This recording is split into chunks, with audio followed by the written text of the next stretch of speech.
Good evening, everybody. My name is Eloise Boezak, and at the end of a very long evening, I'm going to try and help you understand how in your particular organization you can take your communications, turn up the volume, and truly develop really fantastic connections.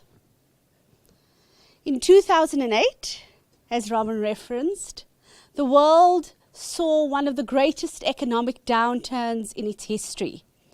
At that point, First National Bank was ranked number 3 in South Africa and virtually unknown globally. The then CEO, Michael Jordan, very famously quoted that it didn't make sense. Why waste a good crisis? And he did what many other organizations in South Africa chose not to do at that time. He decided to turn inward, to give his people a true understanding around strategy, to focus on people engagement, and to really drive how we were going to take the business way beyond what anyone else could imagine, even in tough economic times. By 2012, FNB was ranked number 1 bank in South Africa based on profit, customer numbers, and brand value. They were also awarded the title of most innovative bank in the world. It wasn't an accident. He did what a number of great innovative companies do well. Companies such as Facebook, Virgin, Google. He went inward and developed a truly connected organization. All of these organizations really manifest 6 key characteristics. You can call them in your organization the key ingredients to develop a truly connected business.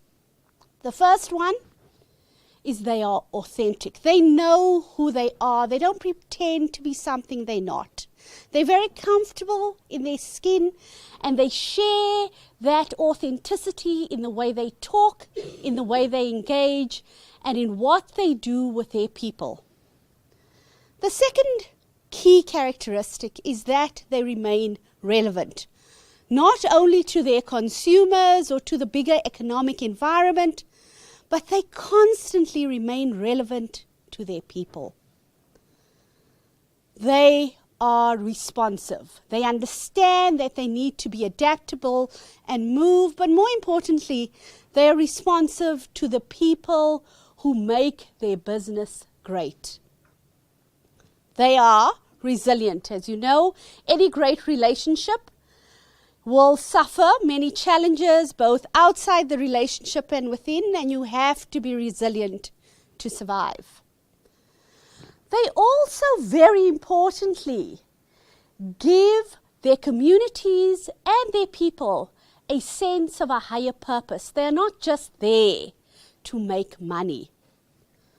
And very importantly, they constantly re-engineer their thinking. They reassess, they innovate, they're flexible, and they remain brilliant. So this evening, even though I would like to share all of this, I'm going to focus on 2 components of these characteristics.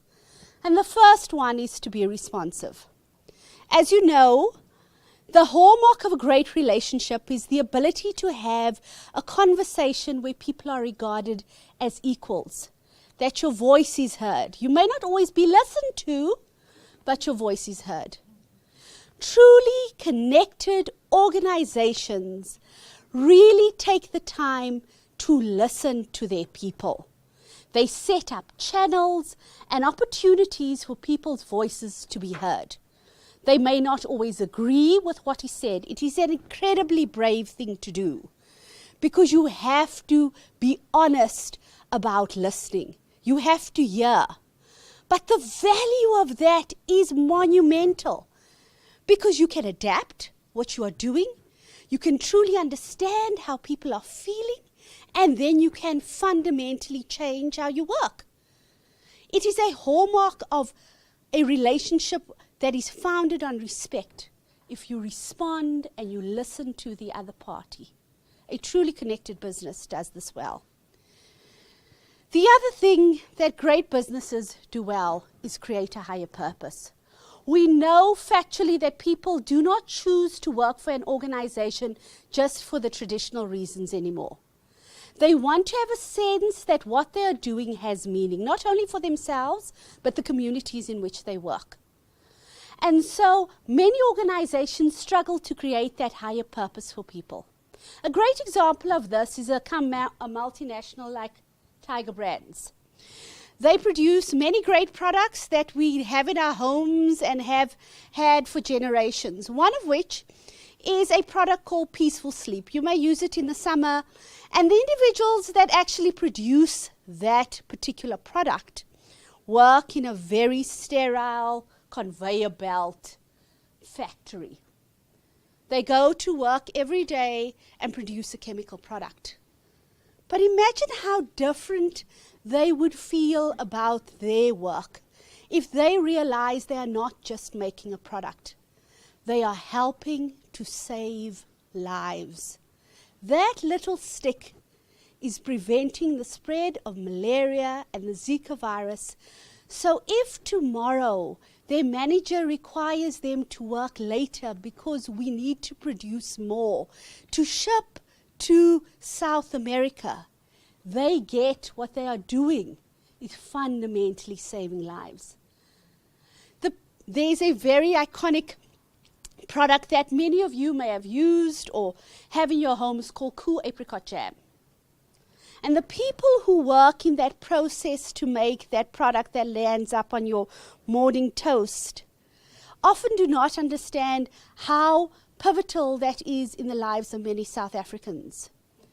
How that particular product can change lives.